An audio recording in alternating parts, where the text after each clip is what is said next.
Boa tarde, seja bem-vindo ao programa Não Cabe na Caixa, hoje com o tema e análise sobre a agressão a servidores públicos. Fazem parte do painel para análise António Catemba, sociólogo, muito boa tarde. Também está connosco Mabanza Cambaca, jurista, muito boa tarde.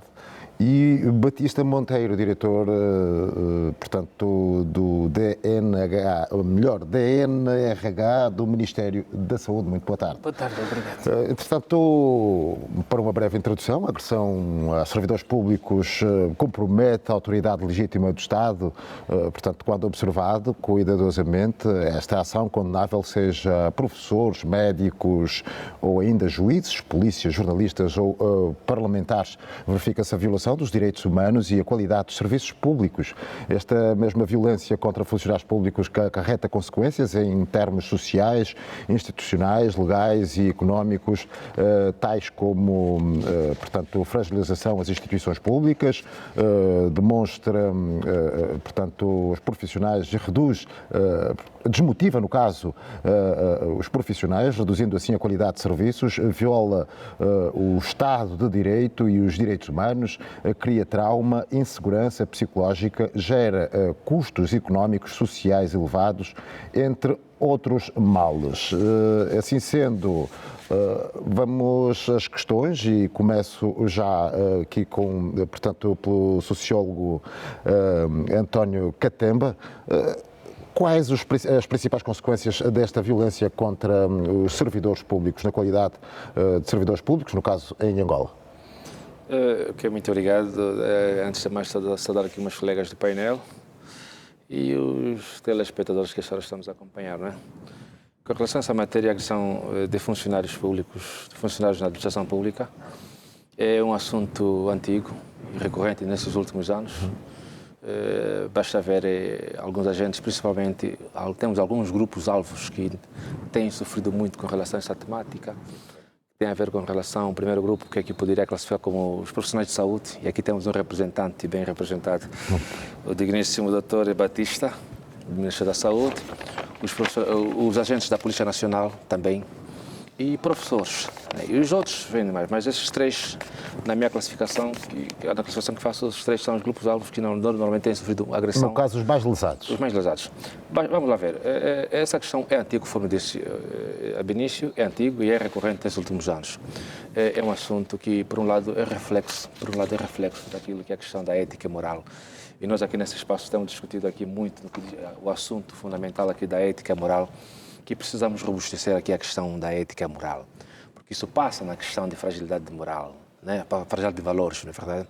Porque quando um utente recorre a uma instituição hospitalar, independentemente de ser ou não mal servido, entanto tem que respeitar os trâmites normais, as normas que, de facto, vigentes nessa mesma instituição.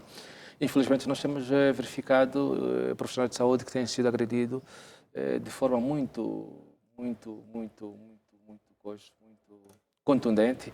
E, aliás, vive há pouco tempo no Hospital do Prenda, houve um profissional de saúde, um médico, que depois teve que ser tirado do segundo andar para baixo, porque a família, os utentes, os familiares do paciente, entenderam que, de facto, houve uma má atenção em termos de atendimento no seu paciente, e entendeu ir para cima, ou seja, atropelar o próprio médico. Portanto, o médico não tinha como, teve que partir a perna.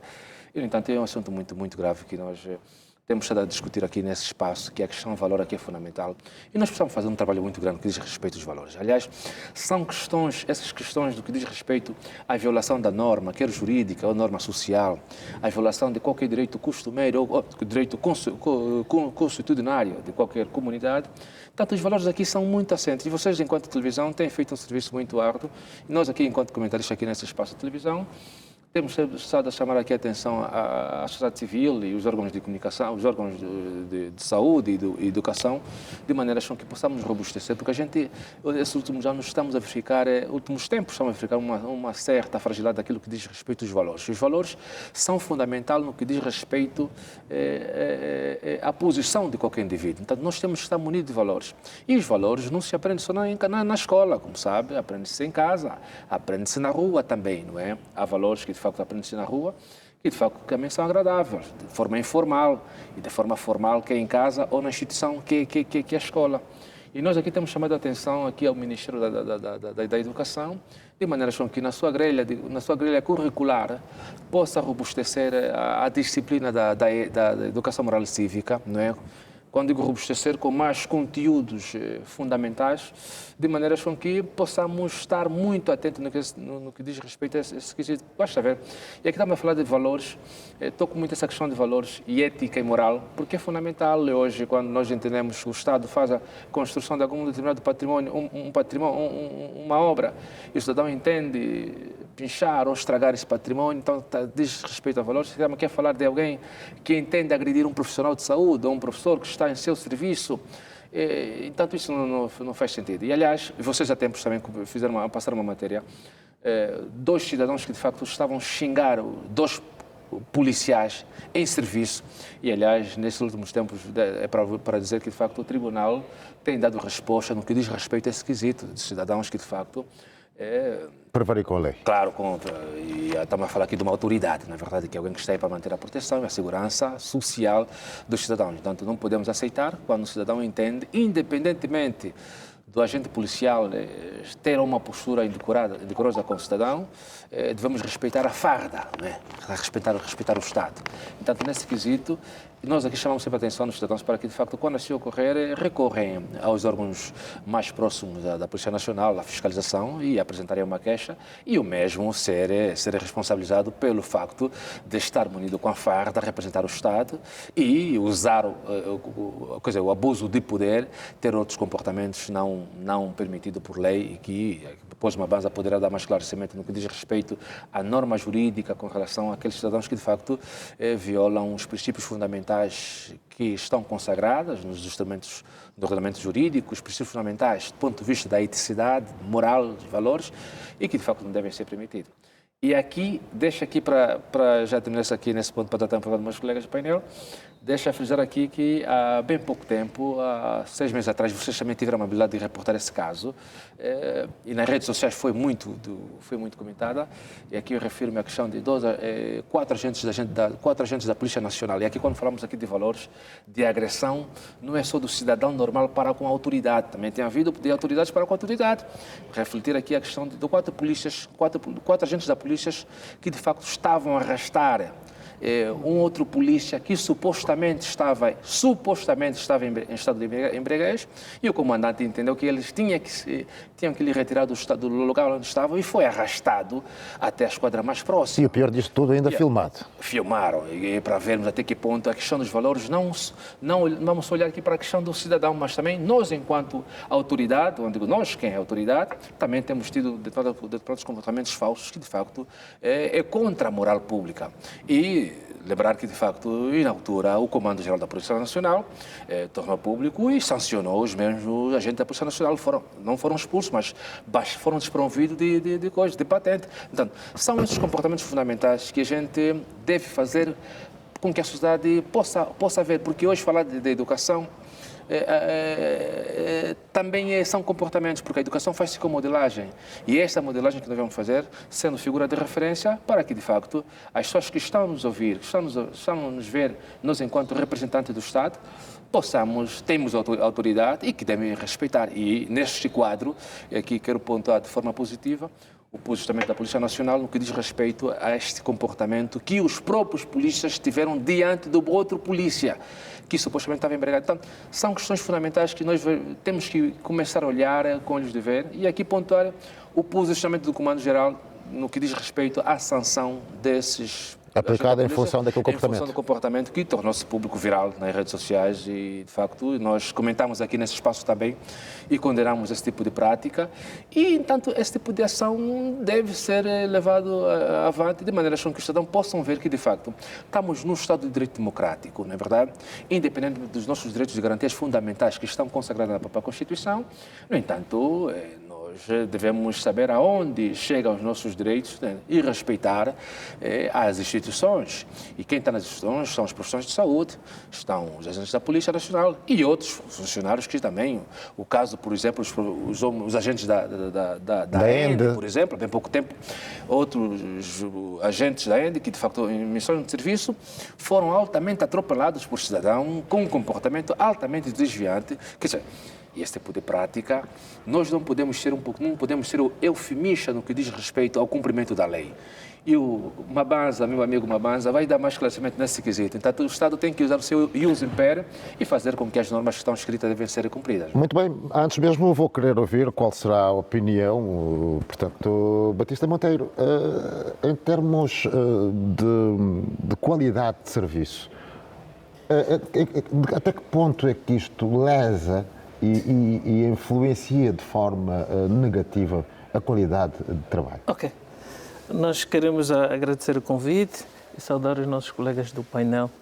Dizer que, de facto, o problema, a violência é um problema crescente nas unidades sanitárias do país. Todavia, é uma conduta que deve ser condenada sob todas as formas e tipologia de violência.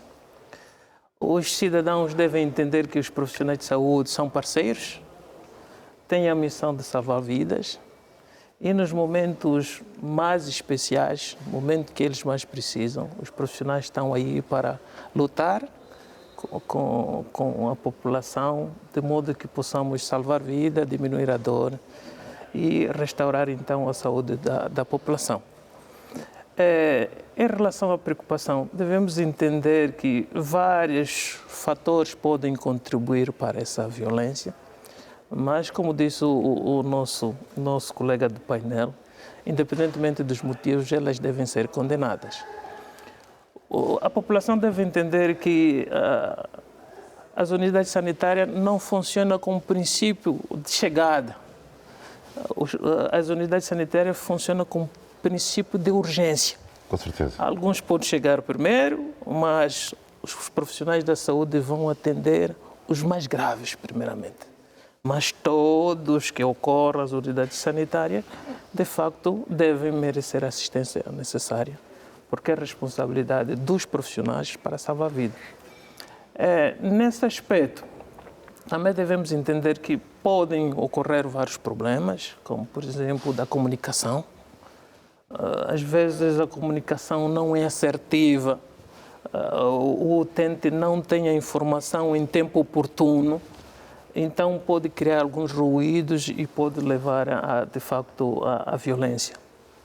Também podemos ter casos como a falta de condições, de meios gastáveis, a segurança, a qualidade do serviço prestado, do profissional.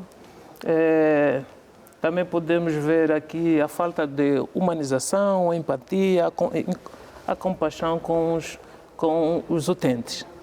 Então, por isso, o Ministério da Saúde, propriamente, tem um plano de formação de quadros, de modo que aquilo que é a nossa responsabilidade, que é diferenciar os nossos quadros, possamos, então, prestar melhor serviço à população, mais humanizado, centrado na pessoa e também melhorar as condições das unidades sanitárias.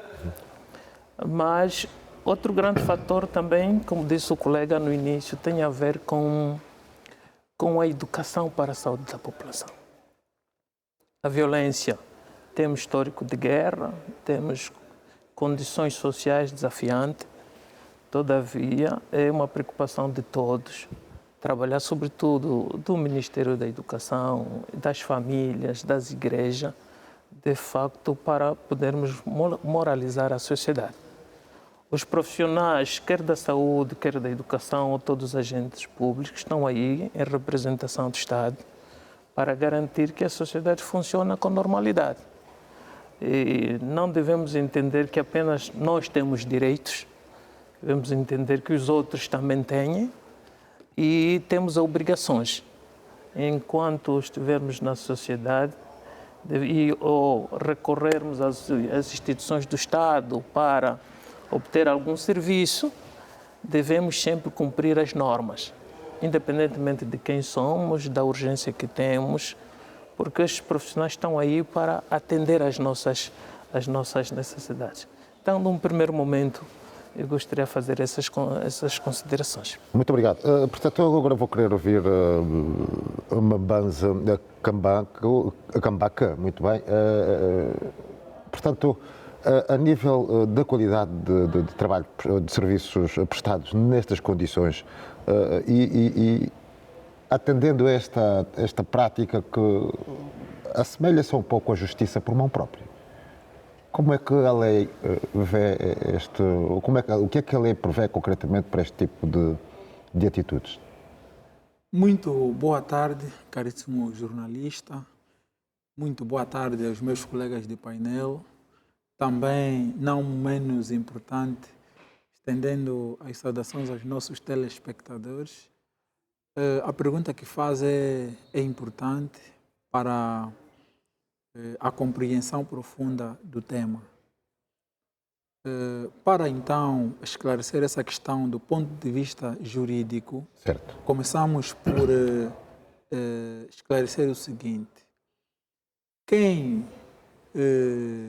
utilizar de forma privada a sua intenção de resolver um problema como este, agredindo o funcionário público, e aqui vamos dar o exemplo específico dos nossos queridos médicos, estará, do ponto de vista da lei, a agir à margem das normas jurídicas.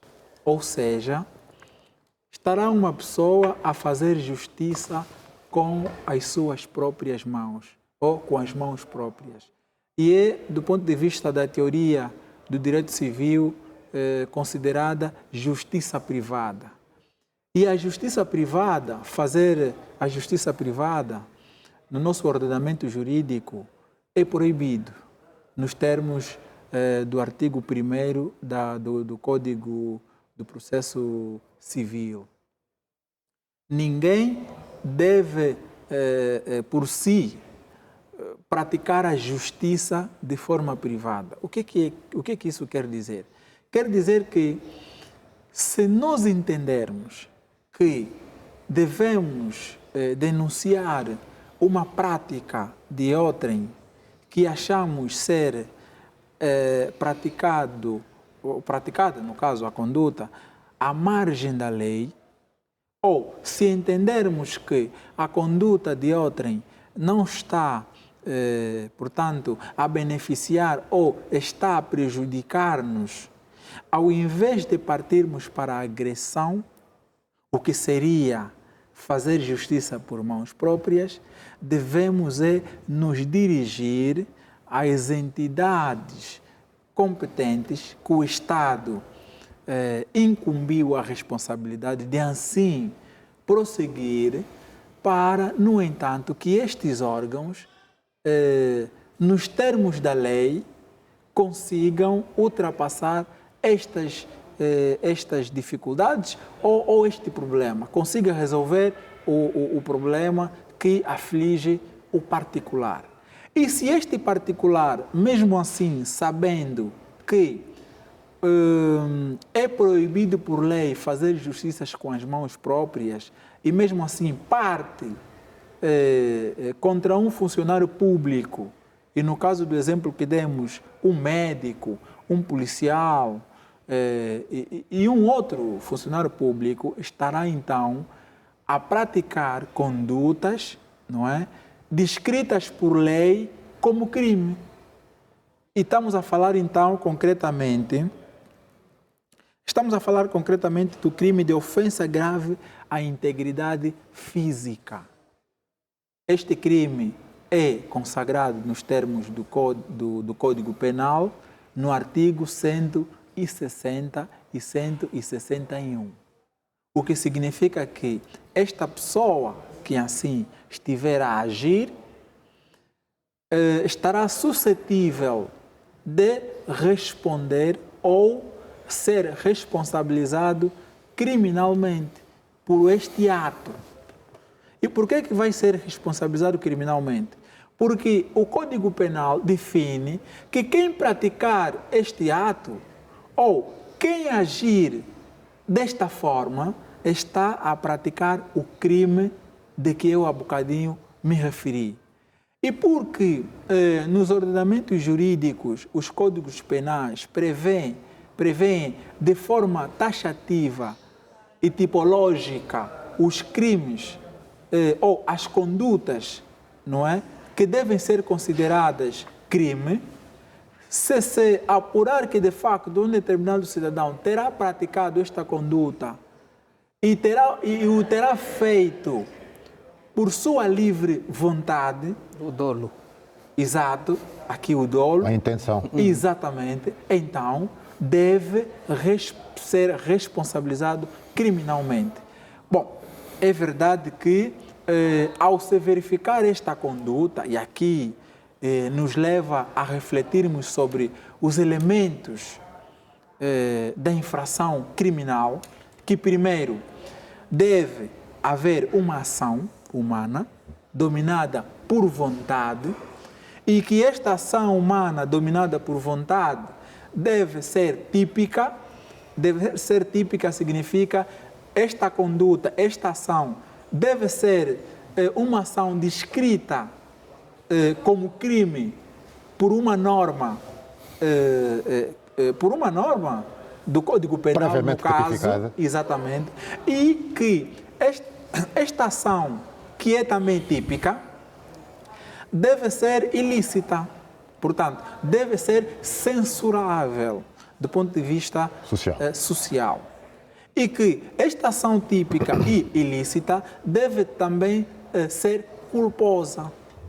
Bom, reunidos que estão estes requisitos, e até há quem também diga, por exemplo, além destes 4 elementos, a ação, a tipicidade, a ilicitude e a culpabilidade, também há quem entenda que se deve adicionar a estes o elemento narração dos factos, a forma como esses factos ocorreram. Aqui, explicando melhor, dando exemplo, não podemos incriminar o Dr. Antônio por estar numa praia e que uma mulher acusa-lhe de assédio sexual, por exemplo. Porque numa praia, por regra, as pessoas ficam lá de vestuários que necessariamente apelam à desnecessidade da preocupação do assédio sexual. E essa mulher está a acusar o Dr. Antônio de assédio sexual por lhe ter olhado, simplesmente. Mas não é o mesmo que vai acontecer se isto for um caso que aconteça, por exemplo, numa empresa, num gabinete, por exemplo. É diferente. Pronto, então, aqui o elemento narração dos factos também concorre para fazer parte dos elementos da infração criminal. Se verificarem de forma acumulativa estes elementos que eu acabei por citar, então o agente é então responsabilizado criminalmente. E ali as penas destas pessoas que praticam o crime de que eu aqui há bocadinho acabei por me referir, que é o de ofensa grave à integridade física nos termos do artigo 160 e 161 do nosso Código Penal, vão variando de acordo com a gravidade desta ofensa. É assim que podemos falar em 2 a 10 anos de prisão, em 1 a 6 anos, em 4 a 14 anos de prisão, tendo sempre em conta a gravidade ou a menos gravidade. Entretanto, há um escalonamento sobre a tipicidade do crime. Exatamente. Portanto, estamos diante de uma situação em que os funcionários públicos têm enfrentado, sobretudo aqui, especificamente aos nossos amigos e amados médicos que vão exercendo funções relevantes para a sociedade, porque um médico é como que um militar, é como que um agente da polícia, porque são pessoas que lutam diariamente para socorrer as pessoas que estão numa situação de saúde agravada, numa situação de eminente perigo. No entanto, estas pessoas deviam, do ponto de vista da lei, de uma forma extrema, protegidas, não é? porque se deve evitar situações em que os familiares vão aos hospitais e vão agredir uma enfermeira ou um médico por simplesmente ter anunciado, por exemplo, a morte de um ente querido desta ou daquela família. E eu até aqui, do ponto de vista jurídico e por direito a constituir, gostava inclusive de sugerir que, ao invés de serem os enfermeiros ou os médicos a anunciarem a morte dos nossos entes queridos nos hospitais, por exemplo, adotassem uma situação, já que se verificam situações recorrentes de famílias, de entes queridos a agredirem os funcionários públicos nesse sentido, seria melhor, ao invés de serem enfermeiros ou médicos a anunciarem as mortes dos entes queridos, seriam, por exemplo, criado uma figura que podia se encarregar de anunciar aos familiares, não é, a morte do ente querido. Seria, por exemplo, uma figura equivalente a um agente da Polícia Nacional. E não necessariamente. Vou já terminar, doutor Antônio.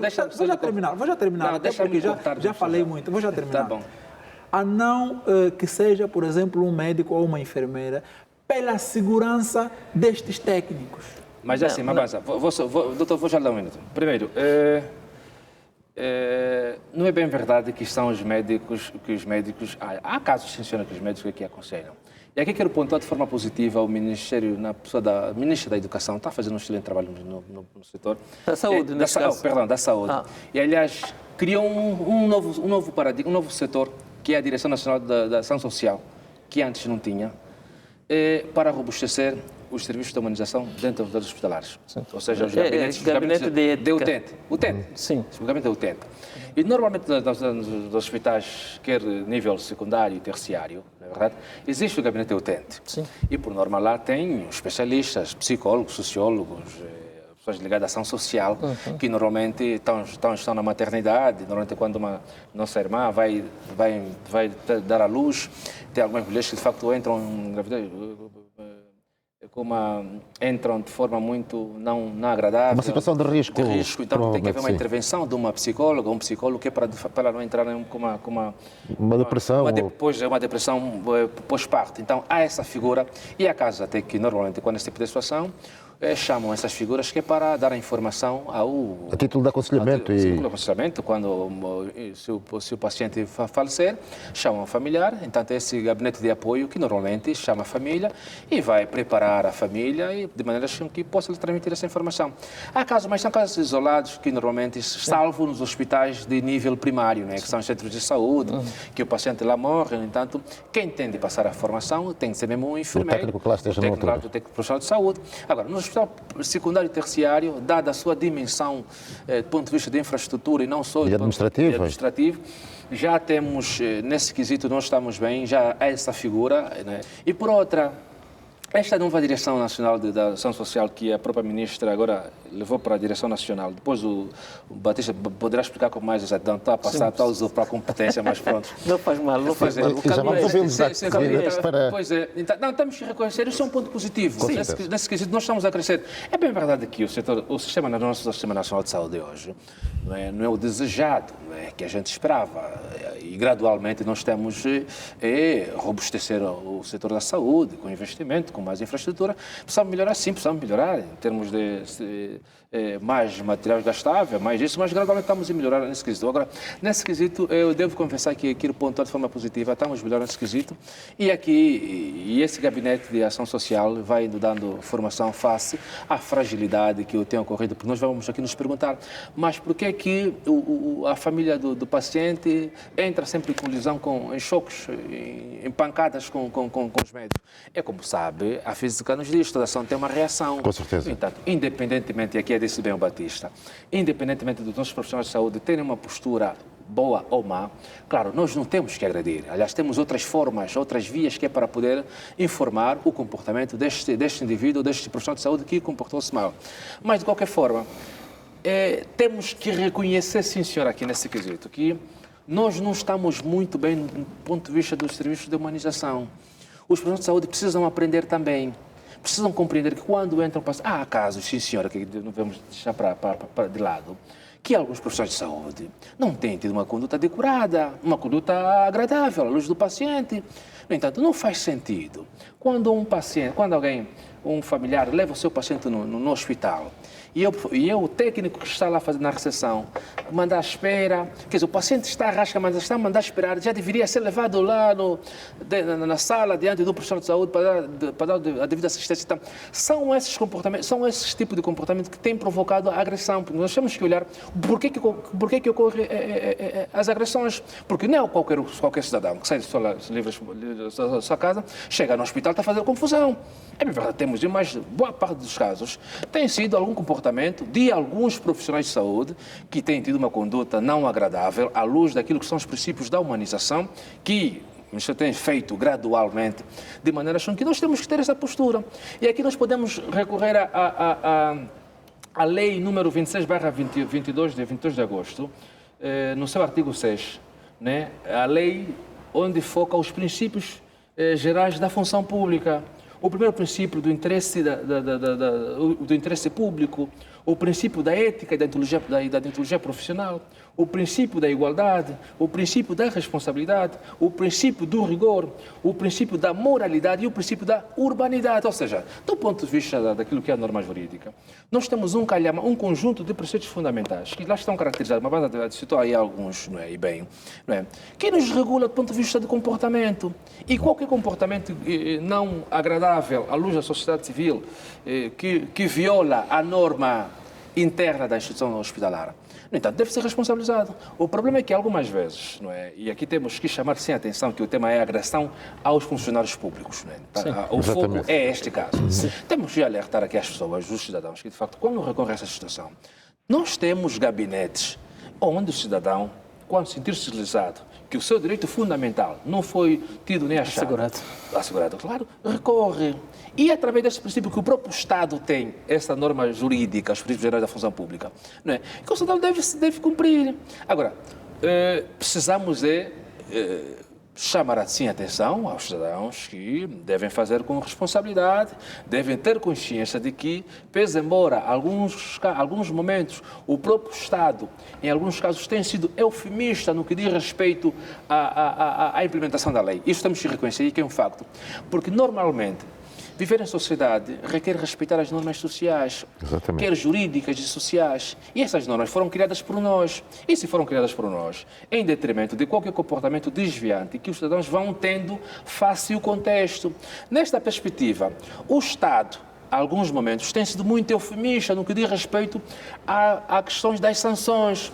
Quem viola a norma jurídica tem que ser sancionado. Quem viola a norma institucional dentro de qualquer hospital também deve ser sancionado. Por isso é que hoje, face o número tão grande de agressões que estão havido contra os profissionais, principalmente contra os profissionais de saúde, o governo entendeu instalar quadros da segurança nos hospitais, quer secundário, primário e terciário, para evitar esse tipo de ação. Ou seja, o cidadão que lá for estressado, porque não foi bem atendido, não pode entrar em agressões com o profissional de saúde, porque sabe que não tem lá uma figura da Polícia Nacional. Qualquer comportamento contra a imagem do profissional de saúde, seja lá qual for o funcionário, seja da IDEL ou da Polícia Nacional, seja lá o que for, este mesmo cidadão tem que ser responsabilidade. E nós temos verificado durante algum tempo um certo eufemismo por parte das autoridades, das instituições, no que diz respeito ao comportamento de cidadãos que violam a norma interna do hospital, de cidadãos que de facto partem vidros no hospital, alguns mobiliários do hospital, danificam o hospital, e depois a autoridade, o Estado, enquanto autoridade, não se faz sentir com o seu ius império. Portanto, este tipo de comportamento, conforme eu disse no início, que a educação faz-se com modelagem. Quando o Estado, enquanto órgão central e de bem, não fazer cumprir aquilo que está estabelecido, que os constituintes escreveram de lei, ser eufemista, tende a agravar ou aumentar o comportamento desviante face às instituições, quer dentro hospitalar ou qual for uma instituição escolar. Por quê? Porque o Estado é eufemista. Portanto, aqui é uma necessidade das autoridades serem um pouquinho draconianas no que diz respeito a esse quesito, né? Sim. Bem, ouvimos aqui o nosso jurista. De facto, quando ele sugeria que tínhamos que ter uma entidade constituída fora do profissional de saúde, nós gostaríamos de informar que as unidades sanitárias têm protocolos próprios. E o cidadão tem o direito de informação. E essa informação do seu estado de saúde, dirigido a ele propriamente ou ao seu acompanhante, requer informações muito técnicas.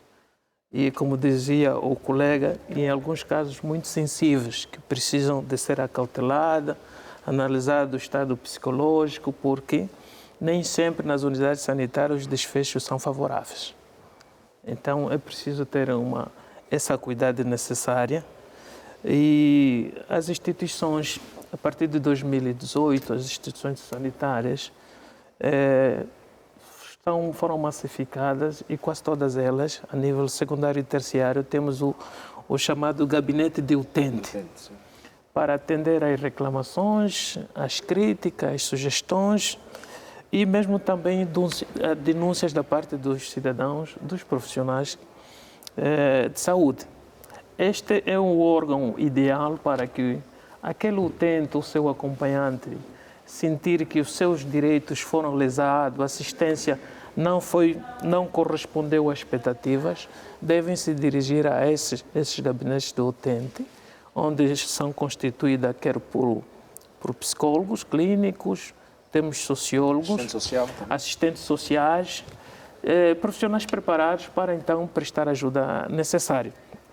Todavia, a conduta dos nossos cidadãos para com os profissionais de saúde, aqui não só o médico, o enfermeiro, temos também os técnicos de diagnóstico, o pessoal, o maqueiro, o pessoal do apoio, todos eles fazem parte da equipa que estão nas unidades sanitárias, preparados, com formação para salvar vidas, diminuir a dor. Então, esses precisam ser mesmo acarinhados, porque nós entendemos que é missão. Eles largam os seus afazeres familiares, abandonam as suas casas, vão para o hospital cuidar da nossa saúde. Então, eles devem ser mesmo respeitados, no exercício das suas funções, porque eles só estão aí para salvar a vida. Todavia, e como dizia o colega, concordo, que em alguns casos a assistência não é a mais desejada. Também devemos reconhecer aqui que em alguns casos os nossos profissionais não têm empatia na assistência. Mas é um processo, isso está a ser comatado com a formação e todo mundo, seja ele paciente ou acompanhante, deve ser tratado sempre com todo o respeito que as pessoas merecem e os profissionais de saúde prestar os serviços, para além de ser diferenciado, mas também humanizado, termos compaixão. E temos registrado algumas reclamações, sim, de parte da população, não podemos aqui ignorar e que deve merecer sempre a nossa atenção, porque a saúde não temos uma segunda via, não é um exemplar. Então nós temos responsabilidades e os cidadãos, quando ocorrem as unidades sanitárias, se de facto não receberam o tratamento adequado, devem se dirigir a esses gabinetes de utente para apresentar a reclamação, a sugestão, a crítica e, em alguns casos, também denúncia. Porque nós temos um quadro de pessoal de 106 mil profissionais. Na relação com os utentes, nem todos, de facto, apresentam comportamentos ou atuação desejada. E que os utentes, se não denunciarem esse ato, não tem como as pessoas que têm a competência de decidir, de facto, tomar a decisão necessária. É que às vezes pode dar-se o caso de o utente também ter algum receio ou omitir exatamente sob pena de não ver o seu paciente ou o seu bem tratado. Não, as caixas de reclamações asseguram o sigilo, Muito bem. a denúncia. Elas ficam normalmente à entrada das unidades sanitárias. E nos casos mais complicados, nós temos o gabinete do utente no Ministério da Saúde, ou nos gabinetes provinciais da saúde, e temos também linhas telefônicas para o efeito. E, para além disso, nós também temos as direções das unidades sanitárias que têm a responsabilidade, a nível da sua unidade, atenderem os utentes, os acompanhantes e procurar, então, prestar uma atenção diferenciada para esses casos. Muito bem. Porque elas ocorrem, as reclamações ocorrem nas nossas unidades. Não é, a conduta de um profissional não representa, de facto, aquilo que é o desejo da instituição. Devemos separar as coisas. Uma coisa é um profissional que, na sua atuação, tenha agido de forma não recomendável com a instituição Ministério da Saúde. Porque nas unidades sanitárias nós recebemos diariamente mais de 3 milhões de habitantes.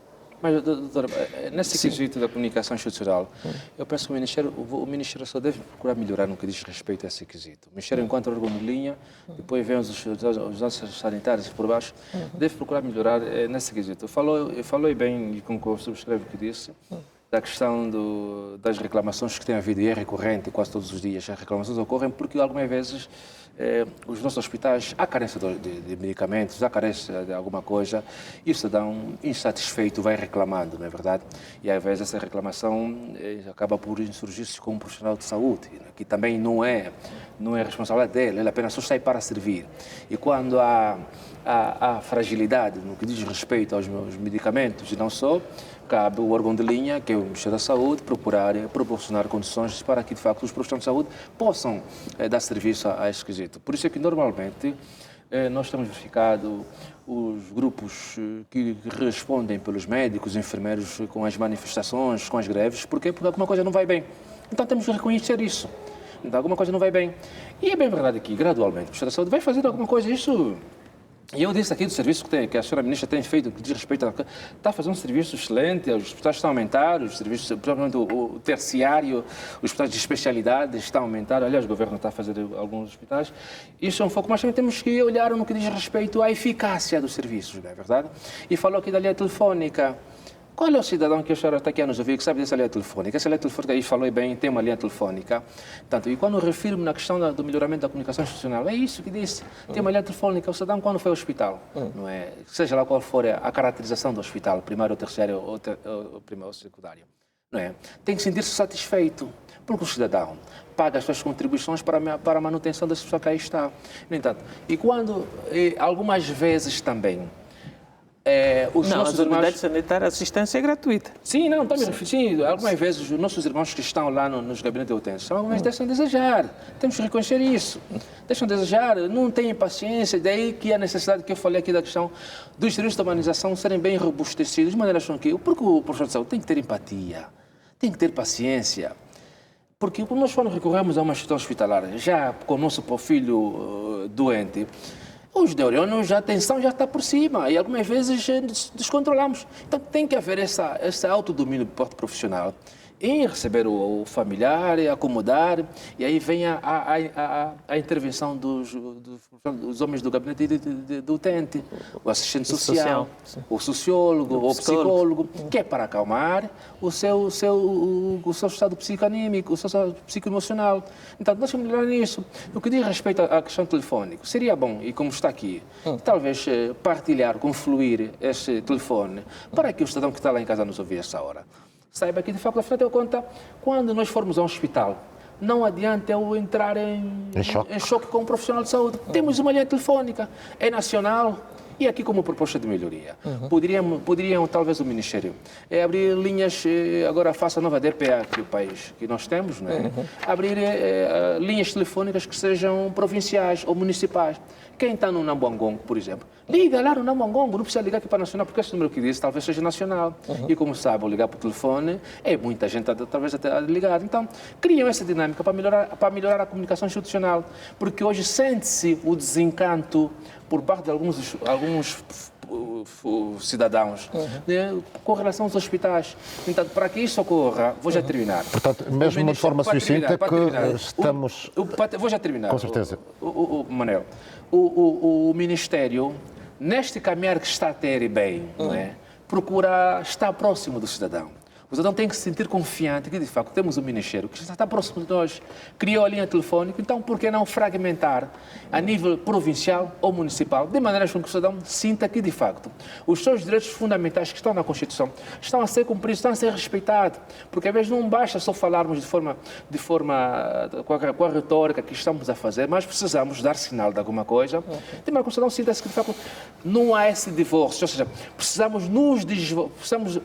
ter esse divórcio que há, porque há um divórcio por parte de alguns cidadãos no que diz respeito a algumas instituições nossas, departamentos ministeriais. Para que isso ocorra, nós temos que dar sinal, temos que dar um deadline ao cidadão, que estamos convosco, comunicar melhor, mesmo para trabalhar terminar, mais. Mesmo para terminar, ou seja, voltamos dentro de instantes.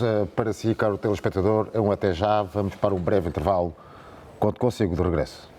Vamos sobre a agressão a funcionários públicos e, dando sequência à nossa conversa, portanto, é com uma banza cambaca que vamos tentar perceber sobre esta existência de impunidade em casos que envolvem forças de segurança que agridem outros servidores do Estado. Ora, por acaso é uma situação que todo o país, todas as pessoas, em conjunto com o Estado, devem, por acaso, lutar para ultrapassar.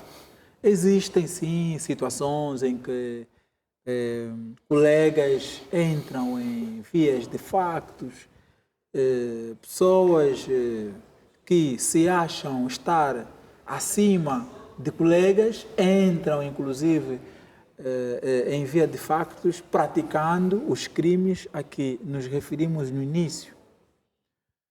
No entanto, a única forma de as instituições não poderem se ver mais uma vez, ou mais vezes, ou várias vezes, numa situação como essa, é claro que, primeiro, que deve haver um plano institucional da humanização dos serviços. Por que a humanização dos serviços é importante? Porque é da humanização dos serviços que nós vamos ter um conjunto de saberes e conhecimentos, até podemos resumir isto em formação, que poderá contribuir, de certa forma, para o engrandecimento da componente ética e moral de todo funcionário público ou até mesmo de todo cidadão, no sentido de se perceber, não é? Deste cidadão perceber que, afinal de contas, partir para a justiça privada é crime. Afinal de contas, partir contra o colega, tanto do ponto de vista físico quanto do ponto de vista moral, não dignifica os serviços públicos, porque, afinal de contas, nós, os servidores públicos, devemos cumprir com o princípio do interesse coletivo. O que isto implica necessariamente, peço desculpas, o que isso implica necessariamente lidar com o público. E lidar com o público significa necessariamente, inclusive, sermos longânimos. Sermos longânimos é, então, a capacidade de aguentarmos, inclusive, até as ofensas. Um servidor público é uma pessoa que deve ter uma capacidade de longanimidade. Porque está educado, o funcionário público, são pessoas que vão afluir aos determinados serviços de que nós somos os servidores, e que estas pessoas às vezes não têm um nível de escolaridade suficiente para compreender as questões éticas e morais. Mas nós, que somos os funcionários públicos, devemos ser os primeiros a demonstrarmos esta ética e a moral para estas pessoas, para estes utentes. É neste sentido que, no entanto, precisamos engrossar e encorajar os nossos serviços públicos, no sentido de continuarem, como já têm feito, e aqui o meu colega representante do Ministério da Saúde colocou essa questão, e muito bem, quando diz que o Ministério está inteiramente preocupado, está inteiramente preparado para enfrentar diversas dificuldades no que toca à questão da falta de humanização de determinados agentes públicos. E como acontece com o Ministério da Saúde, também podemos dar exemplo de outros ministérios. Por exemplo, o Ministério do Interior, que precisa muito acautelar os agentes, por exemplo, da Corporação da Polícia, no sentido de encararem muitos princípios constitucionais que não devem ser violados a qualquer momento. Nós, por exemplo, estamos nesse momento numa situação, numa fase em que vão ocorrendo determinadas manifestações. E de dia em dia vamos ouvindo algumas reclamações dos manifestantes de que, olha, por termos ido à manifestação, acabamos por ser agredidos ou acabamos por ser reprimidos. Às vezes não é que o órgão ou a instituição Ministério do Interior em si partiu para, por exemplo, para a repressão de uma determinada manifestação. Acredito ser isso um momento singular. Às vezes é porque 1, 2, 3 ou 4 efetivos decidiram de per si agredirem um manifestante com ou algum excesso de zelo. Exatamente. E isto recai exatamente nessa nossa reflexão sobre mas é estranho quando é constante também, né, Mabasa? Isto também não é o nosso debate. Daí a Sim, questão... no nosso debate estás a levantar um assunto que depois debate. podemos... Dar um exemplo. Daí a questão da impunidade que me referia em instantes. Claro, exatamente, claro. mas também, caríssimo, As coisas acontecem e voltam a acontecer. Portanto, que medidas são tomadas para que se estanque, de facto, esta prática? Deixa que eu chegue ali. Sim. Mas também, caríssimos jornalistas, se formos a fundo e encontrarmos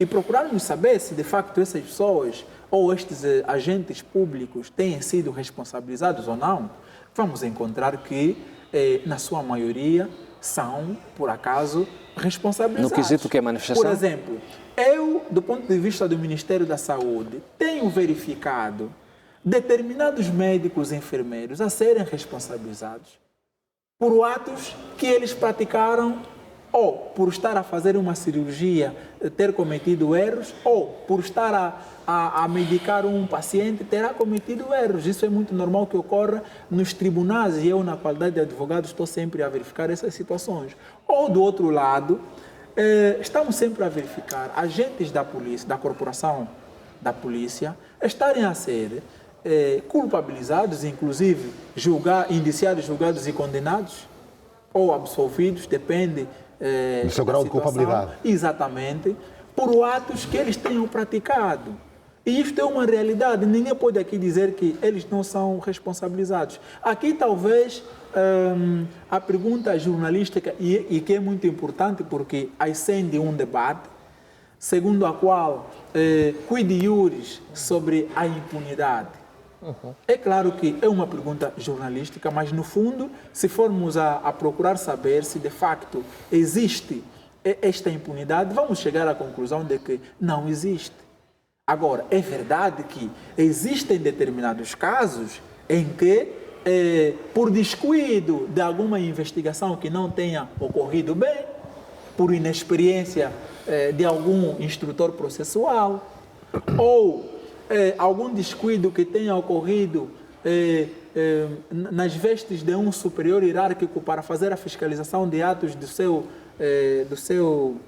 seu liderado, poderá ocorrer algum erro de chegar ao ponto de não se responsabilizar ou não se levar a barras dos tribunais. Não haverá o caso de se De dar um agente que por terá omissão praticado um ato. pelo facto de estar entre colegas?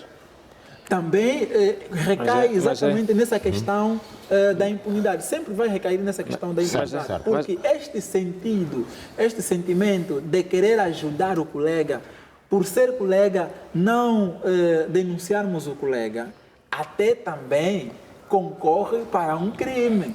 Aliás, isto significa encobrimento.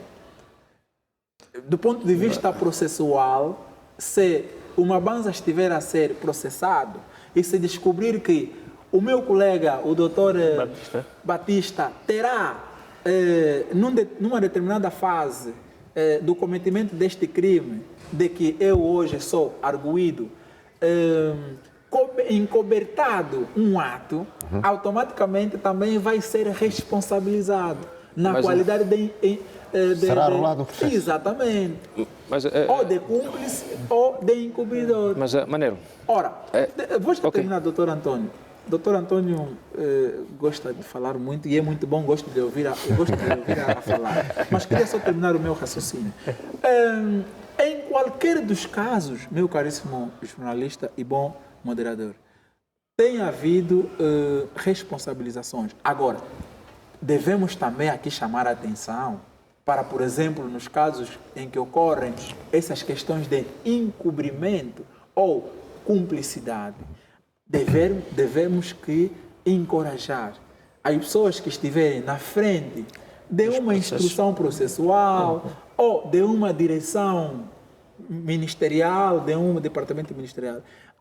E isto também significa aquilo que nós estávamos a dizer, humanização. Porque a humanização aqui significa necessariamente termos a coragem de denunciarmos, inclusive, o nosso colega que estará enrolado num problema desses de cometimento de crime. Isto significa humanização também.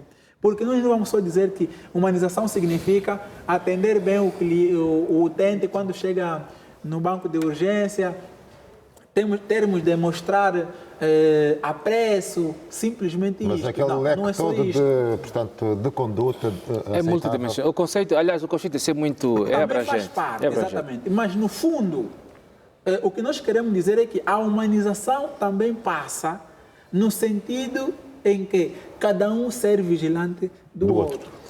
Manel, há um ponto fundamental aqui que eu queria aqui citar. O Batista disse que estava a falar muito dos profissionais de saúde, estamos a olhar para o outro lado. Portanto, eu queria olhar aqui para os funcionários dos OALs. Os OALs são os órgãos de administração local do Estado. Muito bem. Os governos provinciais, as administrações municipais. Então, são os OALs. Olhar o comportamento que algumas vezes têm tido os funcionários desses órgãos, né? Que também têm ocorrido agressões das administrações públicas, vamos no governo provincial, ocorre agressões, porque normalmente o funcionário que lá trabalha, que está aí para servir o cidadão, normalmente nós verificamos para quem recorre a uma administração pública, municipal, nesse caso, municipal, vai tratar um documento, ou um atestado de residência, ou atestado, seja lá o que for, encontra um profissional da administração municipal. E algumas vezes nós temos apreciado, aliás, quem costuma ir tratar um bilhete, costuma ir tratar, sei lá qual for o documento, né, na sua região, no seu espaço territorial, tem verificado o comportamento que algumas dessas pessoas têm tido diante do cidadão quando vai tratar. E aqui nós precisamos olhar aqui para um elemento fundamental, que é a questão das lideranças, né? As lideranças, qual é a liderança? Concretamente, os gestores municipais. Nesse caso, os administradores municipais, os governos provinciais, ou os gestores dos departamentos desses órgãos. Porque nós precisamos de pessoas com espírito de lideranças nesses órgãos da administração local do Estado, que estão em altura, que é para prestar um serviço com responsabilidade. porque hoje nós queremos nos comunicar melhor para trabalhar mais. E hoje a vida faz-se no município. É no município onde lá estamos, é no município onde nós queremos implementar as nossas sinergias, queremos implementar o nosso conhecimento. Qualquer valor acrescentado servirá para a sustentabilidade de qualquer município. E é óbvio que aqui, algumas vezes, nós temos verificado, e vocês aqui, imprensa, há um programa vosso que do Ecosifacto passa às 18 horas que tem mencionado os factos que ocorrem diariamente e passam sempre esses casos de cidadãos que entram em pancadarias com funcionários da administração local do Estado. Por quê? Porque o mesmo não teve decoro deontológico, não é, diante do cidadão. O cidadão vai tratar um documento, não há um respeito, não há cordialidade, não há aquele tratamento, coisa, não há uma informação. O cidadão deu a entrada do documento, não lhe é informado quais os trâmites meramente administrativos que estão a ser dados para que o cidadão que foi lá tratar possa sentir-se acomodado. O mesmo acontece na saúde também, como quando eu levantei aqui a questão de nós melhorarmos a questão da comunicação institucional. O cidadão deu a entrada, levou o paciente no hospital. No entanto, por isso é que hoje nós vimos uma incidência muito grande de pessoas, um número muito representativo de pessoas que de facto pernoiteiam de frente ao hospital. E este é um fenómeno antigo. E hoje nos questionamos, mas por que tem muita gente de frente ao hospital? É óbvio que a fundamentação é abrangente. Uns vêm de outros pontos, porque nas suas regiões não têm consultas de especialidades e preferem ficar aqui não tem família, pernoiteiam no hospital. Outros porque há este desconforto do ponto de vista da comunicação institucional. Não há informação. Não é, quer dizer, não há informação fluida como se pretende. Dizer que não há informação também estaria a exagerar. Há informação, mas não há informação com qualidade. Ou seja, a informação não passa devidamente. O cidadão tem o seu paciente lá dentro, algumas vezes, e agora estamos a melhorar nesse esquisito, deixa aqui para pontuar, o Batista está aqui a meu lado de uma tal forma, eu tenho um paciente aí dentro, no entanto, e por não haver aquele espírito de humanização por parte do próprio profissional... Cria-se o sentido de insegurança? Claro, cria um sentimento de insegurança, por isso é que eu não vou passar aqui à noite e qualquer coisa, 2 horas, 30 minutos, vou entrar no hospital para saber o que é que o meu paciente precisa. E depois não é. E a comunicação, algumas vezes, não é aquela desejada. Eu tenho um paciente no hospital, no entanto, espero que de facto o gabinete não tenha que ir diretamente com o médico, tem um gabinete de utente. Este gabinete de utente é o indivíduo que está em altura, que pode ter acesso em departamentos em que eu, como utente, não posso lá estar quando está lá o meu doente. No entanto, vou ter o gabinete de utente e este tem que me dar segurança de que a informação está a funcionar. E alguns casos não ocorre isso. E recuando aqui para os órgãos da administração local do Estado, algumas vezes entram em pancadarias por falta dessa comunicação institucional que, de facto, não tem sido eficaz, porque o cidadão precisa que os serviços meramente administrativos possam fluir. E a influência meu caro, veio tratar, vou já dar a palavra ao digníssimo Batista, veio tratar um atestado médico ou de residência, no entanto, deu a entrada da papelada, e espera que, de facto, depois de 15, 20, 30 minutos, lhes dê uma resposta. Pese embora hoje os serviços há uma transformação, isso deve-se aqui reconhecer e dar aqui um mérito aqui nos órgãos da administração local do Estado, no que diz respeito ao apetrechamento, no que diz respeito à melhoria de tratamento de alguns documentos meramente administrativos através do RUP, não é verdade? Né? Os cidadãos vão para lá, tratam os documentos, pagam lá a cota que têm que pagar e a posteriori vão dar o seguinte andamento. Algumas vezes as pancadarias ocorrem porque o cidadão, o funcionário chegou, não tem aquela ética, aqueles princípios que eu já mencionei, de lealdade, de humanidade, de moralidade diante do cidadão que foi lá tratar. Então, essas questões todas, por um lado passa pelas lideranças, pelos chefes de departamentos, em cultivar esse espírito de urbanidade diante do cidadão. O cidadão, quando vai tratar um documento, deve ser tratado com cordialidade. E, por outra, também, devemos aqui focar aqui que temos cidadão que, de facto, sem ética, sem princípios, chegou no local, querem que as coisas já tudo aconteçam. Mesmo acontece no hospital. O hospital é atendido por emergência. Por mais que chegue primeiro, se aparecer um com maior urgência, no entanto, passa por o último. Então, são as questões fundamentais que devemos aqui passar. E aqui o meu digníssimo Batista deve aqui também explicar aos nossos cidadãos que estão lá em casa que, de facto, há responsabilidades que não estão sob o auspício do Ministério da Saúde.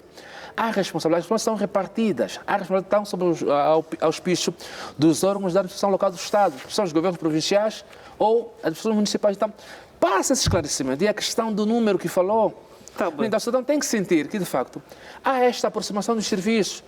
Partamos do princípio de que a vida faz-se nos municípios. Então, se queremos nos comunicar melhor para trabalhar mais, então, agradecer aqui, enquanto representante do Ministério da Saúde, tem legitimidade para tal, dá esse esclarecimento aos cidadãos de maneira que possamos sentir que de facto não, porque algumas vezes, quer dizer, torna-se o vilão o Ministério e às vezes é encarado como há uma certa incompetência e às vezes não, porque administrativamente é óbvio que esses órgãos estão sobre o auspício dos órgãos locais e metodologicamente, que é o Ministério. Competências atribuídas. Claro, também. então agradecer aqui por acessar essa informação para os cidadãos sentirem-se mais acomodados. Doutor António, estimados colegas, eu gostaria que pudéssemos refletirmos sobre a qualidade dos funcionários públicos. Porque as reclamações são legítimas por parte dos nossos cidadãos, porque eles, quando ocorrem aos serviços públicos, na ânsia de ver o seu assunto resolvido, têm encontrado um conjunto de burocracia, por isso as reclamações. E uma das soluções seria também a digitalização da administração pública. É importante a digitalização dos serviços para combater a corrupção, facilitar o tratamento resolver os problemas dos cidadãos. Como, por exemplo, doutor, convém esclarecer melhor essa questão da digitalização, colocar à disposição dos funcionários serviços. Ele pode tratar determinados documentos, solicitar algum expediente, de forma internet. Não, já é possível. Não, já é mas, possível. doutor, temos que olhar quem... Deixe-me que eu termine, doutor António. Então, porque eu estou no Ministério já há algum tempo e pelas minhas funções eu organizo os concursos públicos. Sim, sim. É totalmente digitalizado. Os cidadãos não vão a um posto para entregar determinados documentos. Ele faz no conforto do seu lar, vê tudo por internet e realizamos concursos com 250 mil pessoas. Então, a digitalização vem ajudar a colocar os serviços mais próximos do cidadão, aí onde é possível. Então, a administração pública tem muitos desafios. Há desafios, como o doutor estava bem a dizer, que é da responsabilidade do Estado criar as condições para oferecer aos cidadãos melhores serviços. Todavia, também tem responsabilidade, os cidadãos também têm responsabilidade. Está certo? Não vamos aqui dizer que os cidadãos não têm responsabilidade. Têm responsabilidade, sim, nesse processo. Em relação à preocupação de procedermos mais esclarecimento, e de facto aqui no intervalo nós estávamos a conversar e demos o exemplo das unidades sanitárias, os hospitais gerais, né? Que temos, por exemplo, em Luanda temos o Hospital Geral de Luanda, que se localiza no município agora de Camama. Aquela é uma unidade do governo da província de Luanda. Não é do Ministério. Todavia, o Ministério, como gestor de toda a política, de facto tem responsabilidade da política. Mas os atos que acontecem aí é da responsabilidade do governo da província de Luanda. E quando os nossos utentes vão aos centros, os hospitais municipais e os postos, eles estão nas unidades da administração local do Estado. É que tem essa responsabilidade, quer da gestão do ponto de vista financeiro, quer a gestão administrativa. Todavia, mas tem um Ministério para coordenar toda a política.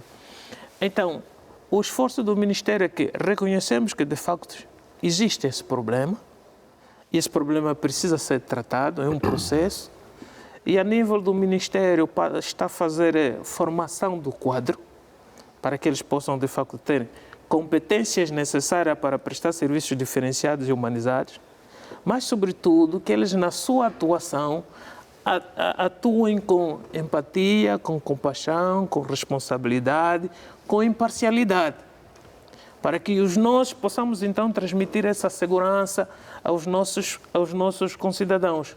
Porque E, por outro lado, também, quando o doutor Antônio dizia de que temos muitos acompanhantes de utente fora das nossas unidades sanitárias, foi feito vários estudos nesse setor.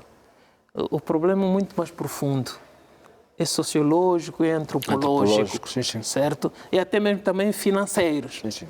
Porque devemos entender que o Sistema Nacional de Saúde é feito nos 3 níveis. Sim, sim. Temos o nível primário, que são as unidades mais próximas do cidadão. Expostos do centro de saúde. Exposto centro e hospital municipal. Temos depois, o assunto não é resolvido aqui, vai para um hospital geral. E depois temos hospitais terciários, que são os mais diferenciados. Da escola. Escolas mais diferenciados, sim, com maior recurso. E acontece que às vezes o cidadão, por literacia ou por condições de maiores condições das unidades terciárias, ele vai diretamente para as unidades. E o Estado tem a responsabilidade de prestar serviço ao cidadão. Mas depois ele é referenciado, é tratado, sim, mas ele já não tem a facilidade de voltar sempre para casa, porque ele, para voltar para casa, gasta 3, 5 táxis. Temos um problema. Outro problema é um problema social. Quando alguém está doente, uma mulher vai à maternidade para dar à luz, vem a família quase toda vai lá, o padrinho, o pai, o sogro, o genro. Isto é uma questão de cultura nossa. Nós estamos a dizer que, porque ele, enquanto pernoitar, ele não vai entrar no hospital. Não vai entrar. Ele não vai entrar no hospital às 2, não vai entrar às 4, não vai entrar. Então, isso é uma questão nossa, que precisamos todos refletir aqui, mas, sobretudo, trabalharmos na educação para a saúde. Porque os que pernotam nas unidades sanitárias, dias ou menos dias, depois é um potencial paciente também. Com certeza. Porque é submetido a frio, é submetido a mosquitos, certo? Porque as unidades sanitárias têm horas próprias de visita. E ele, se pernoitar aí, não vai interferir nos atos médicos de enfermagem. Sim, mas doutor, então, só um esse segundo. é um processo. É um segundo, doutor. É um segundo. Por favor, doutor. E não acha paradoxal, por exemplo, se nós formos num hospital público, clínicas públicas, com serviços particulares, aliás, deixa ser clínica pública, não vimos esse fenômeno. Quem é que vai para a clínica pública? Calma. É uma pessoa com um nível de literacia grande. Não, está a me referir. E poder não, é só para não, calma, doutor. Sim, conta. Não, é só para vermos a discrepância que há. É isso que estamos a dizer. Na clínica não vamos encontrar esse fenómeno. Não encontras.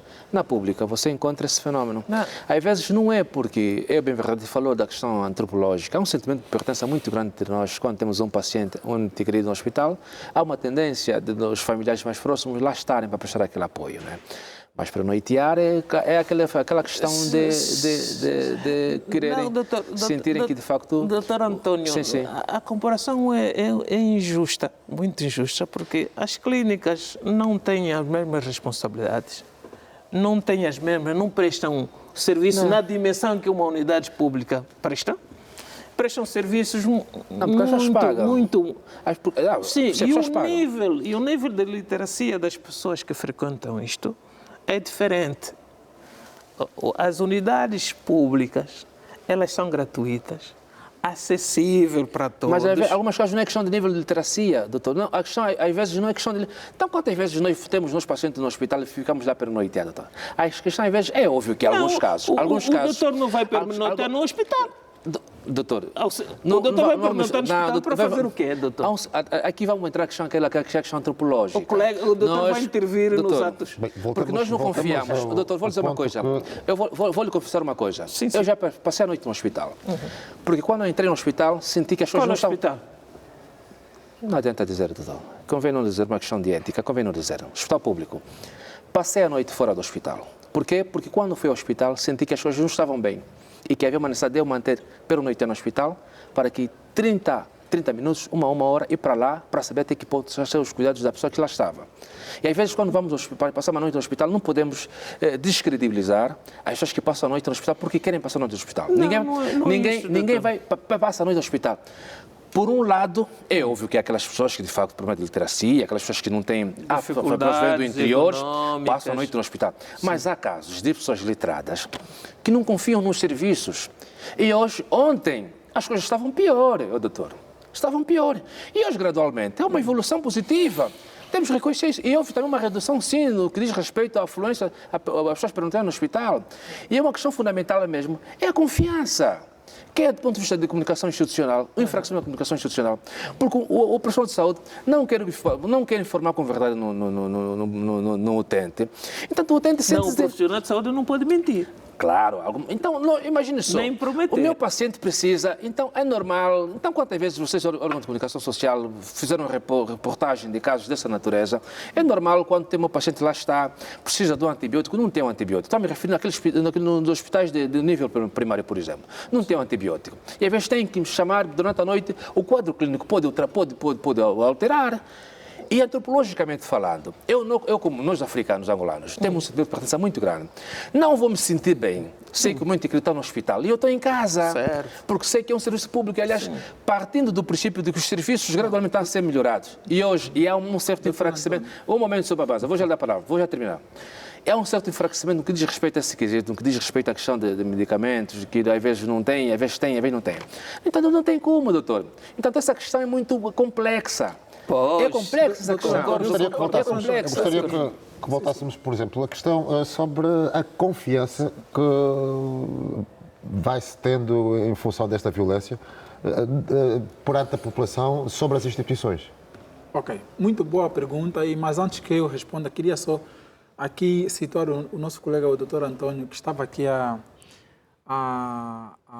não diria complicar, mas assim, a crescer o diálogo com o meu colega, representante do Ministério da Saúde. O que o nosso colega, o Dr.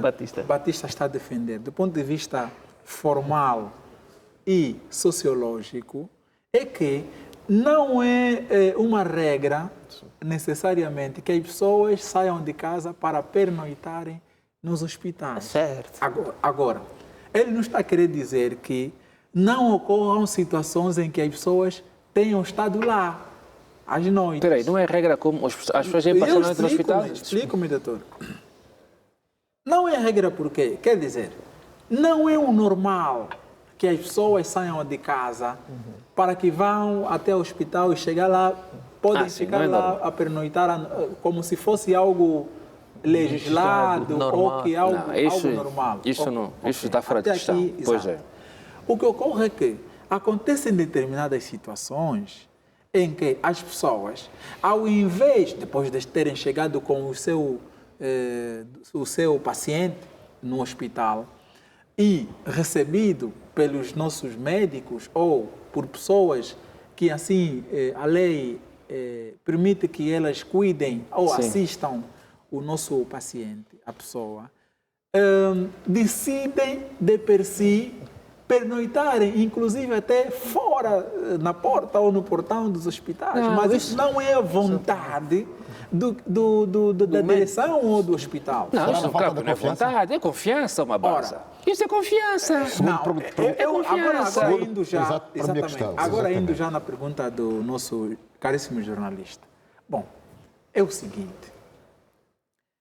No nosso caso particular, em Angola, algumas pessoas, não é, que por um motivo qualquer tenham perdido um ente querido nos hospitais, quaisquer que sejam as patologias desses hospitais e as causas, é claro que a partir daquele momento, por questões de trauma, tendem a ficarem desconfiadas de qualquer que seja a unidade hospitalar. Até mesmo que nesta vez a seguir, ou nesta última vez, ou nesta próxima vez, ainda que esteja dentro de uma unidade hospitalar de referência, com capacidade de poder corresponder com as suas ansiedades. A grande questão que se coloca é a desconfiança desta pessoa para qualquer que seja a unidade hospitalar por um facto que tenha ocorrido no passado. Sim, mas uma Agora, mas essa isto confiança é normal, é fruto do... regra. É mesmo assim que tem ocorrido no nosso país, porque estamos a falar do nosso caso particular? É claro que não. É claro que não. Não tem sido regra. E nos últimos tempos, se me lembro, e penso que é o mais certo, temos vindo a ouvir discursos, tanto da nossa ministra da Saúde, que muito tem feito. Penso que a República decidiu, portanto, Apostar. dar tempo e um espaço suficiente à nossa ministra para, de facto, poder organizar a estrutura e o sistema da saúde, e está a fazê-lo muito bem. Temos ouvido discursos de humanização dos serviços hospitalares, que têm vindo a diminuir as reclamações que ocorriam há coisa de 15 ou 10 anos. Mas uma banza, Hoje por hoje, eu vou já terminar, doutor. Hoje por hoje, já não se sente, já não ouvimos tantas reclamações contra os serviços ligados ao sistema da saúde como se ouvia há coisa de 15 anos. Por quê? Porque primeiro é que o Estado apostou na construção de várias infraestruturas. Primeira coisa. Segundo, apostou na questão da humanização destes mesmos serviços. E terceiro, admitiu vários funcionários. Mas uma base, a hoje questão por fundamental, hoje, todos uma os base, anos uma se base, verificam concursos uma base, públicos a questão ligados... Eu vou já terminar, fundamental, doutor. uma base. Deixa-me só, senão vou Tem perder uma o questão, filológico. exatamente. Vou já Então, perder, logo termino. senão vou perder Certo. o filológico. Pois. Verifica-se a admissão de novos quadros, de novos técnicos para preencherem o setor da saúde. Isto significa que o Estado, como estava preocupado com a questão da resolução de problemas de reclamações, dessas desconfianças, objeto da nossa pergunta a responder agora. Exato. Verificou-se que se não tivessem que agir desta forma, se o Estado não tivesse agido desta forma, colocando mais estruturas hospitalares, apostando na humanização dos serviços, exatamente, bem como promovendo concursos públicos para a inclusão de mais técnicos, seria a questão fundamental, uma catástrofe, a questão entre parênteses. Mas hoje por hoje, penso que essa questão da desconfiança... Não, só quero terminar a minha resposta. Não estás a terminar? Não, estou a terminar. Eu fui buscar esse todo fundamento para dizer ao caríssimo jornalista que hoje por hoje não é regra ouvir-se reclamações contra as unidades hospitalares como se houveram nos tempos passados. O que é que tens por regra? E por isto mesmo, vou já Então, terminar. E por isto mesmo é que já não se fala da desconfiança como tal. Certo. E quanto ao ambiente de trabalho e a valorização profissional? Bem, boa pergunta, e queremos agradecer essa visão que o Dr. Mabanza acabou aqui de apresentar. De facto, o setor transformou-se muito desde 2027, que tivemos esses investimentos e agora estamos na fase de colher os resultados.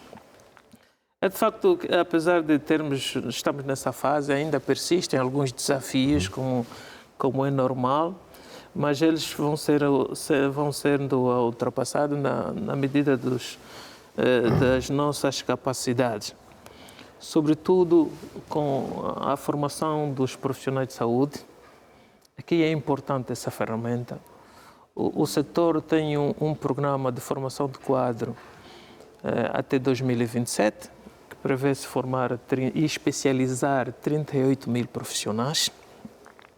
É de facto com essa formação, com essa diferenciação dos quadros, vamos com certeza assegurar, aumentar a cobertura universal e os serviços mais humanizados aos nossos cidadãos, mas, sobretudo, evitarmos então que aumentarmos o nível de confiança e podermos então transmitir à população que o Sistema Nacional de Saúde é forte, temos os profissionais que de facto estão conosco, estão com os pacientes todos os dias e que merecem todo o nosso respeito e toda a nossa estima.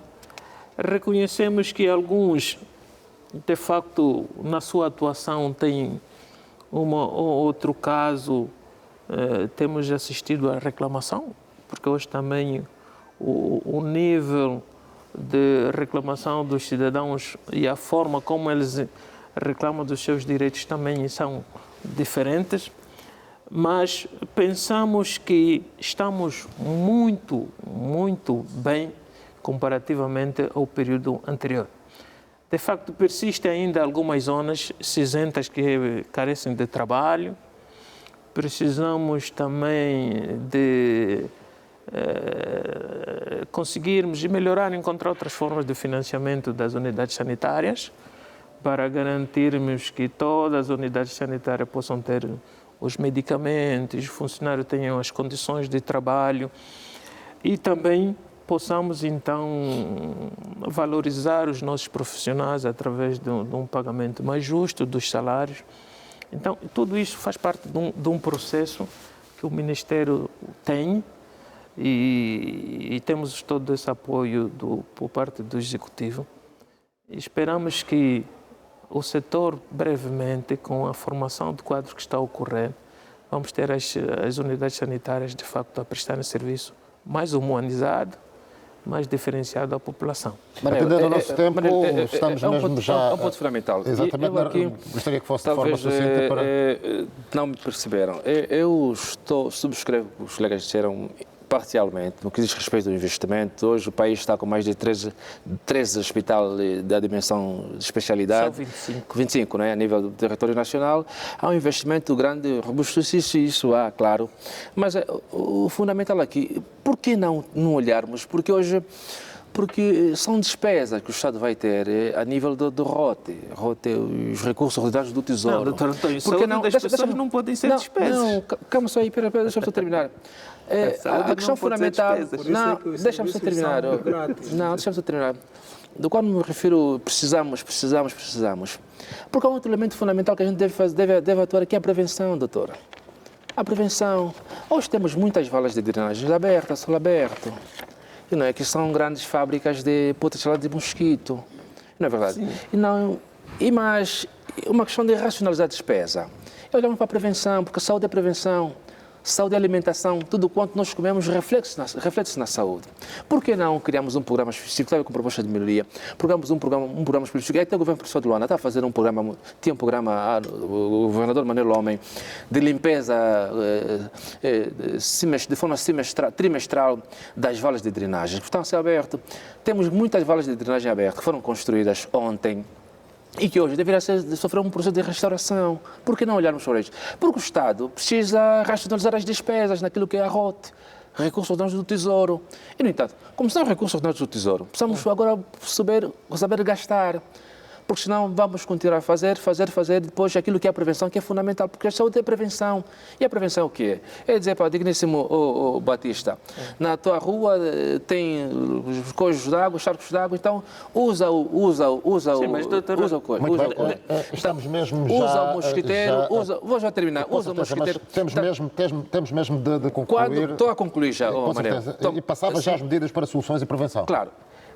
Entanto, olhamos para aquilo que é a educação, que é fundamental, que vamos olhar aquilo que é fundamental, que é a educação, não é? Que é um valor muito acrescentado que diz respeito a isso. Prevenção, saúde é prevenção. Certo.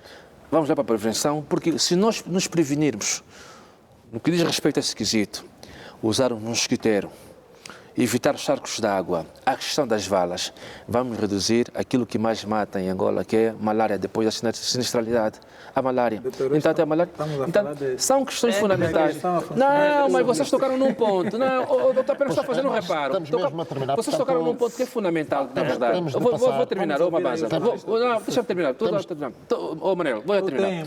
Não, um segundo só, um segundo. Temos mesmo que interromper, atendendo ao nosso tempo, passamos as medidas para soluções e prevenção. Sim, senhor. Bem, aqui muito rapidamente, por causa do tempo que nos segue, só para encorajar os funcionários públicos no sentido de denunciarem sempre que houver questões de agressão à sua integridade física, de modo que ajudemos o Estado a acabarmos com com o uso da força privada e o uso da justiça privada. Primeiro. Segundo, aqui encorajarmos e dizermos aos nossos populares que sempre que houver necessidade ou sempre que se acharem lesados nos seus direitos, ao invés de partirem para a agressão, devem necessariamente cumprirem com as normas da ética e moral, irem à direção da instituição, fazerem denúncias, ou irem a uma esquadra, fazerem denúncias sobre o que acharem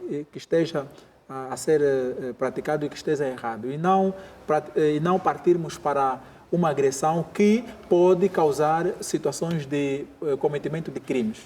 Muito bem. Portanto, medidas para soluções e prevenção. Pronto. Para a prevenção, nós gostaríamos de destacar aqui alguns aspectos.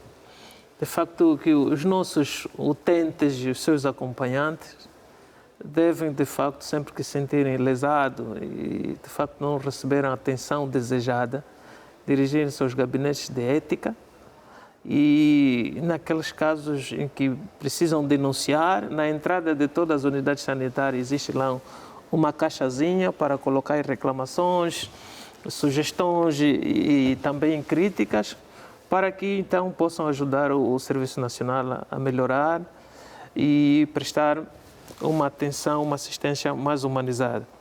Dizer também que os profissionais de saúde são parceiros, cuja missão é apenas salvar vidas. Então eles merecem ser tratados com respeito, com dignidade, e eles estão com os utentes nos hospitais 24 ou 24 horas, para receber quem de facto sentir que a sua saúde está ameaçada. Deve se dirigir à unidade e acatar as recomendações e orientações dos profissionais de saúde. Muito bem. Dr. Catemba, 30 segundinhos mesmo para o seu espaço, para poder fechar.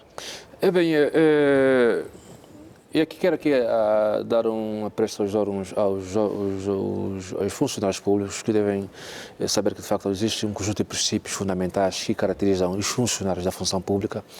Nesse caso específico, os profissionais de saúde, a Polícia Nacional, os homens da ENDE e qualquer outro serviço, os órgãos da administração local do Estado, todos nós somos funcionários públicos e que devemos cumprir aquilo que está consagrado de lei, no nosso ordenamento jurídico, e aí para aqueles cidadãos que de facto recorrem às unidades hospitalares, que possam respeitar os profissionais de saúde, possam respeitar os órgãos de defesa e segurança nacional, de maneira que possamos fazer um país acolhedor e juntos podermos comunicar melhor e trabalhar mais para fortalecermos a coesão social dentro do nosso espaço geográfico.